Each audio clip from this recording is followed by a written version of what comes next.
পানি কমছে ব্রহ্মপুত্রে, তবে সঙ্গে বেড়েছে ভাঙন। নদীগর্ভে বিলীন হচ্ছে তীরবর্তী জনপদ। বর্ষা মৌসুমের শেষে ভয়ঙ্কর হয়ে উঠেছে ব্রহ্মপুত্র নদ। গাইবান্ধার ফুলছড়ি উপজেলার উত্তর উড়িয়া, মধ্য উড়িয়া, এরেন্ডাবাড়ি ও সাঘাটা উপজেলার হলদিয়া এলাকায় এরই মধ্যে বিলীন হয়েছে অর্ধশত বাড়িঘর। হুমকির মুখে আছে বিদ্যালয়, মসজিদ সহ প্রায় 2 কিলোমিটার অংশের কয়েকশো বাড়িঘর ও ফসলি জমি। এতে দিশেহারা নদীপাড়ের মানুষ। স্থায়ী ভাঙন রোধে ব্যবস্থা নেয়ার দাবি তাদের।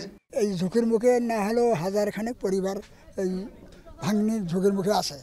এই পরিবারগুলো যদি ভাঙি যায়, ওদের কোনো জায়গা নেই, আমাদের কোনো জায়গা নেই। যেটি আসি আশ্রী নিচ্ছি, সেখানেও তো ভাঙি যাওয়া নিচ্ছে। কোথায় আশ্রী নেবো? আমার গরিব গুণে মানুষ, জমা নাই, জমিন নাই। আমরা সবসময় জানাই যে এখানে একটা শক্ত বস্তা হোক বা স্থায়ী কাজ হোক, আমরা খালি শুনে আসতেছি যে কাজ হবে, কিন্তু হতেছে না। যদি ব্লক দিত তাহলে আমাদের জন্য ভালো হতো, তাহলে আর পরবর্তীতে ভাঙতো না। যেমন জিও ব্যাগ দিছে এই পাশে, এটা আবার ভাঙে যাচ্ছে।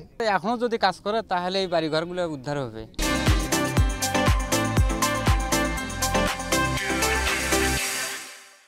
পানি উন্নয়ন বোর্ড বলছে, ভাঙন প্রবণ এলাকাগুলো চিহ্নিত করে জরুরি প্রতিরোধ ব্যবস্থা সহ স্থায়ী ব্যবস্থা নিতে প্রকল্প গ্রহণের উদ্যোগ নেওয়া হয়েছে।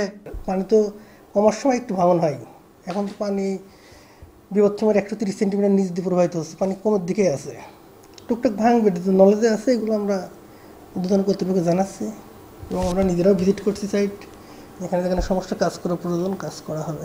পানি উন্নয়ন বোর্ডের তথ্য মতে গাইবান্ধায় গত 1 মাসে 10টি পয়েন্টে নদী ভাঙন শুরু হয়েছে। বিপ্লব ইসলাম, সময় সংবাদ, গাইবান্ধা।